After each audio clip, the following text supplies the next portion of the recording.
மாண்பு நீதித்துறை அமைச்சர் அவர்கள். மாண்பு நீதித்துறை அமைச்சர் அவர்கள். மாண்புமிகு பேரவைத் தலைவர் அவர்களே, ஆக்சுவலாக இங்கே இந்த வீடு கட்டினதை பற்றி பேசிகிட்டு இருக்காங்க. அமைச்சர் அவரும் சொல்லிகிட்டு இருந்தாங்க தரம் சரியில்லை, குவாலிட்டி சரியில்லை. அதுக்கு அப்போசிஷன் வந்து நிறைய டிஃபெண்ட் பண்ணுறாங்க. All right. ஆக்சுவலாக இது நேற்று வந்து பிடபிள்யூடி இதுலேயே நான் கேட்டிருக்கணும். சின்ஸ் அதை கேட்க முடியல. பிகாஸ் இந்த குவாலிட்டி விஷயம் பேசுகிறத பார்த்தா இப்போ நான் வந்து சீனியர் மோஸ்ட் மினிஸ்டர் வேலு சாரை தான் கேட்கணும். ஆக்சுவலாக தென்பெண்ணை ரிவரில் ஒரு 16 கோடிக்கு கட்டப்பட்ட ஒரு பிரிட்ஜு 3 மாதத்தில் காலியானதை பற்றி உலகமே பேசிச்சு. அது உங்களுக்கு தெரியும். அதில் நீங்கள் ஒரு ரிப்போர்ட் மாதிரி கொடுத்துருப்பீங்க. டிஸ்சார்ஜ் வேஸ்ட், அதனால் வாட்டர்ஸ் நிறைய வந்ததுனால 16 கோடியில் கட்டப்பட்ட அந்த ரிவர் மேலே கட்டின பிரிட்ஜு 3 மாதத்தில் டெஸ்ட்ராய் ஆனது. அந்த ஹிஸ்ட்ரி படிச்சிருக்கீங்க நீங்கள். அதை முதல்ல நீங்கள் தெரிஞ்சுக்கணும். அப்புறம் தான் அந்த குவாலிட்டியை பற்றி பேசணும். அதனால் அதுக்கு முதல் பதில் நீங்கள் சொல்லணும். நீங்கள் மாண்பு உறுப்பினர் ஏவா வேலு அவர்கள். மாண்புமிகு பேரவைத் தலைவர்களே, இதே மாமன்றத்திலே ஏற்கனவே எதிர்க்கட்சி தலைவராக இருந்த நம்முடைய மாண்புமிகு எடப்பாடி பழனிசாமி அவர்கள் இதே மன்றத்திலே எதிர்க்கட்சியாக இருந்த இந்த கேள்வியை கேட்டு அவைகளெல்லாம் பதிலாக சட்டமன்றத்தினுடைய உரையிலே அதுவெல்லாம் பதிவு செய்யப்பட்டிருக்கிறது. அந்த பாலம் என்பது ஆர்ஆர் என்கிற விங்கின் மூலமாக கிராம சாலை திட்டத்தின் மூலமாக ஒரு கிராம பகுதியிலே கட்டப்பட்ட பாலம். அது தென்பெண்ணை ஆற்றிலே கட்டப்பட்ட ஒரு பாலம். அதனுடைய டிசைன் 54,600 கனஅடி தண்ணியை வாங்குகிற அளவுக்கு தான் அதனுடைய தன்மை கட்டப்பட்டது. இதுவரைக்கும் திருவண்ணாமலை மாவட்டத்திலேயே பெய்யாத ஒரு மழை.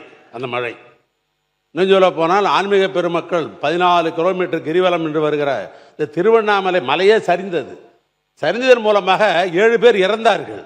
அப்படி ஒரு மழை நாங்கள் பார்த்ததே இல்லை. எங்கள் வயதுக்கு பார்த்தது, அது முன்னாலே பார்த்ததில்லை. அப்படி ஒரு மழை பெய்த காரணத்தினால் மலை சரிந்தது. அந்த அளவுக்கு ஒரு சேதம். கிருஷ்ணகிரி, தருமபுரி மாவட்டங்களில் 50 சென்டிமீட்டருக்கு மேல் மழை பெய்த காரணத்தினால் சாத்தனூர் அணைக்க வந்த தண்ணி 2.25 கனஅடி தண்ணீர் அங்கே வந்தது. அப்பொழுது பொதுப்பணித்துறை நீர்வளத்துறை அமைச்சர் அவர்கள் எங்கே டேம் உடைஞ்சிருமோ என்பதற்காக இரவோடு இரவாக 2.25 கனஅடி தண்ணீர் திறந்து விட்டார்கள். கனஅடி. அதற்கு பின்னால் பாம்பார் என்று ஒரு ஆறு வருகிறது டேமுக்கு கீழே. டிசைனு 54,600 தான் டிசைன். அது 3 மாதம் இல்லை, கட்டி கொண்டு இருந்த நேரம் முடிகிற தருவாய் அது. அப்படிப்பட்ட நேரத்தில் டேம்லேருந்து 2.25 பாம்பாருடைய தண்ணி இவைகளெல்லாம் சேர்ந்த உடனே 3 லட்சம் கனஅடி தண்ணி புழந்த உடனே அதனுடைய தாங்கும் திறன் இல்லாமல் அது அடித்து கொண்டு போனது என்று அந்த டிசைன்லாம் விளக்கம்லாம் சொல்லி ஏற்கனவே சட்டமன்றத்தில் பதிவில் இருக்கிறது. அது இயற்கையினுடைய சேட்டம். அந்த டிசைன் மேலே இன்ஜினியரிங் மேலே குறை சொல்ல முடியாதது.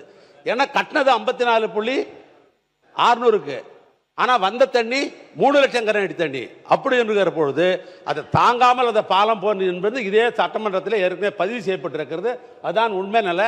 அதுக்குன்னு ஒரு குழு போடப்பட்டு அவர்களெல்லாம் கூட ரிப்போர்ட் கொடுத்தாங்க. இதில் டிசைனில் தப்பு இல்லை, இது மழை பெய்த காரணத்தினால் 3 லட்சம் கனஅடி தண்ணீர் தாங்குகிற திறன் இல்லாமல் பாலம் அடித்து போனது என்பதுதான் உண்மை. மாண்பு பொதுப்பணித்துறை அமைச்சர் அவர்கள்.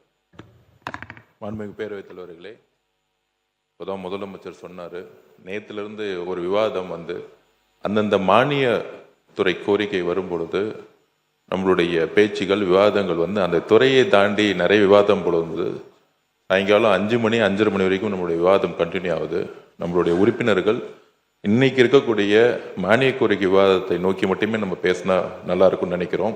நம்முடைய மூத்த உறுப்பினர் சொன்னார், அவர் கட்டின அந்த பாலம் நம்மளுடைய நிதியமைச்சர் சொன்னார் அதில் என்ன சிக்கல்கள் பிரச்சனைகள்னு. நான் நேற்றே அதை சொல்லிட்டேன். இந்த அவையில் வந்து ஆதாரத்துடன் இருந்தால் தான் சமைக்கணும்னு 5 வருஷமாக கிட்டத்தட்ட ஒரு 1 லட்சம் கோடி ரூபாய்க்கு நெடுஞ்சாலைத்துறையும் பொதுப்பணித்துறையும் சேர்ந்து ஒரு பட்ஜெட்டை அவர் தாக்கல் செய்து பணிகள் செய்திருக்காரு. ஒவ்வொரு ரூபாய்க்கும் வெள்ளை அறிக்கை ரெடி ஆகிட்டு இருக்கு. மாண்பு முதலமைச்சருடைய கவனத்திற்கு போய் அந்த வெள்ளை அறிக்கை கூடிய சீக்கிரத்தில் செய்யப்படும். அப்பொழுது அந்த பாலத்தோடைய பிரச்சனை என்னங்கிறது தெரியும். கல்லணை கட்டினது சோழர்கள் காலத்துல, இன்னும் எத்தனை மழை வந்தாலும் நல்லா தான் இருக்கு அந்த பாலம்லாம். நம்ம காலத்துல கட்டுற பாலம் தான் 3 மாசத்துல அழிஞ்சு போகுது. அதுக்கு வெள்ளை அறிக்கையில பதில் வருங்கிறத நான் பதிவு பண்ணி மானிய கோரிக்கை விவாதத்துக்கு நம்ம போகணுங்கிறது என்னோட தாழ்வான வேண்டுகோள்.